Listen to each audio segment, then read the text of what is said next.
ഈ എന്താ പെട്ടെന്ന് ഇപ്പൊ ഇങ്ങനെയൊക്കെ പറയുന്നത്? കല്യാണത്തിന് നിനക്ക് അറിയുന്നതല്ലേ?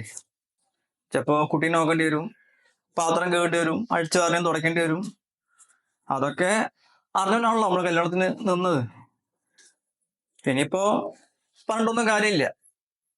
എല്ലാം ഉള്ളൊതുക്കിയിട്ട് യോഗം പോലെ അങ്ങോട്ട് ജീവിക്കുക തന്നെ, അത്രേ ഉള്ളൂ.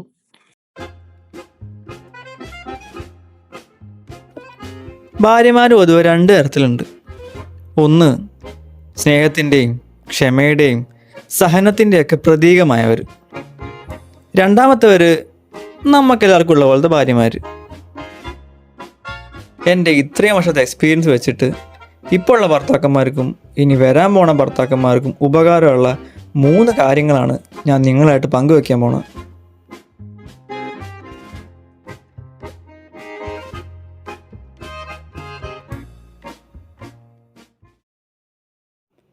പാഠം 1: സൂക്ഷ്മം.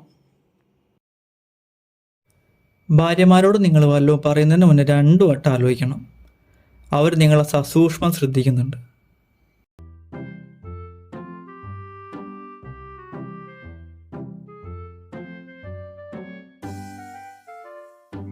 എടീ ചായ ചായ ചോദിച്ച ഭർത്താവിനെ ഭാര്യ ചിര കൊണ്ട് അടിച്ചു വന്നു.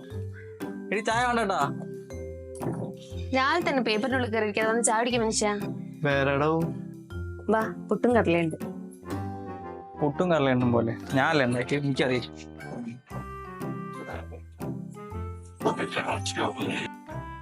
എടി എന്താ? നിന്നോട് പല പ്രാവശ്യം പറഞ്ഞിട്ടുണ്ട് ഡോറിങ്ങനെ തുറന്നിടരുതെന്ന്. എച്ചാറിന്റെ പൊടിമീശ കണ്ട ആൾക്ക് ഇത്രയും വലിയ ഡോർ കണ്ടിട്ട് മനസ്സിലായില്ല? എച്ചാറിന്റെ പൊടിമീശയോ?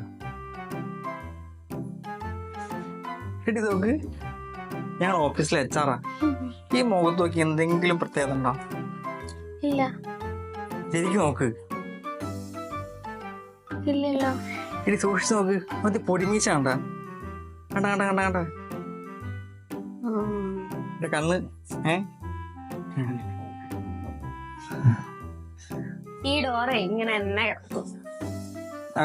സാറില്ല, അങ്ങനെ കിടന്നോട്ടെ. പാഠം 2: സഹനം. ഭാര്യമാർക്ക് പറ്റുന്ന ചെറിയ തെറ്റുകളിൽ അവരെ ശകാരിക്കുന്നതിന് അവരെ സപ്പോർട്ട് ചെയ്യുക. കാരണം സഹനം ഏറ്റവും കൂടുതൽ വേണ്ടത് ഈ സമയങ്ങളിലാണ്. അവലേട്ടാ, എന്താടി? അയ്യോ അവലേട്ടാ, അതിൽ എഞ്ചിൻ കാണുന്നില്ലല്ലോ, ടയർ മാത്രമേ ഉള്ളൂ. എഞ്ചിന് അലക്കിയിട്ട് ഞാൻ ടെറസിന് ഉണക്കാട്ടതാ. സോ എനിക്കൊന്ന് പുറത്തു പോകണമായിരുന്നല്ലോ. അല്ലെ എഞ്ചിൻ വേണ്ടല്ലോ, ടയർ മാത്രം പോരെ? എഞ്ചിൻ വേണ്ടടി, ടയർ മാത്രം പോരെ.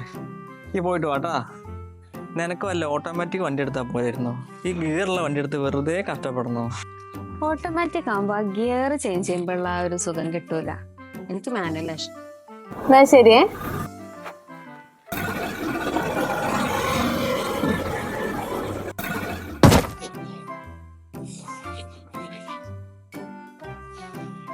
ഹലോ, ഈ നാനോന്റെ ബമ്പറിന് എത്ര റുപ്യാവും?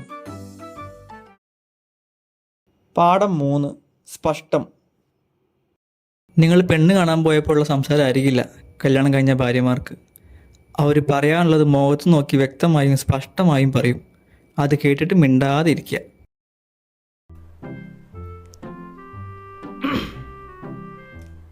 എന്താ പേര്? സത്യ. സത്യ. ഇതെന്താ എത്ര സൗണ്ടേ ഉള്ളൂ? എല്ലാരും പറയാറുണ്ട് എനിക്ക് സൗണ്ട് കുറവാ, ഉപ്പും മുളകും മഞ്ഞളും ഒക്കെ കുറവാ. വേണമെങ്കിലേ വല്ല ഹോട്ടലിൽ പോയി കഴിക്കേ. ഭാര്യയോട് വല്ലതും സംസാരിക്കാനുണ്ടെങ്കിൽ നല്ല വ്യക്തമായും സ്പഷ്ടമായും സംസാരിക്കുക. പ്രത്യേകിച്ച് സ്കൂട്ടറിൽ പോകുമ്പോൾ സംസാരിക്കാതിരിക്കുക. എടി ലക്ഷ്മിയിലെ കുഴിമന്തി പോരല്ലേ? കണ്ട പെണ്ണുങ്ങൾ അവിടെ ഇവിടെ നോക്കിട്ട് എന്നോടൊന്ന് വന്ന് പറയുന്ന ആണല്ലേ? നാനോട്ടൊന്ന് പിടിയല്ലോ. അവിടെ കുഴിമന്തി ഇല്ലല്ലോ, പൊറോട്ട അല്ലേ ഉള്ളൂ. പുറകിലായാലും മുന്നിലായാലും നോക്കണ്ടത് നോക്കിയില്ലേ? ഉളുപ്പില്ലേ? ഉളുക്ക് ശരിയായടി. അമ്മന്റെ തൈലല്ലേ, ആയിട്ട് നല്ലോണം തിരുമ്മി. ആ, തീരുമാനാക്കണം. വീട്ടിലെത്തിയിട്ട് തീരുമാനാക്കി തരാ. തിരുമ്മി തരുമോ? ആ.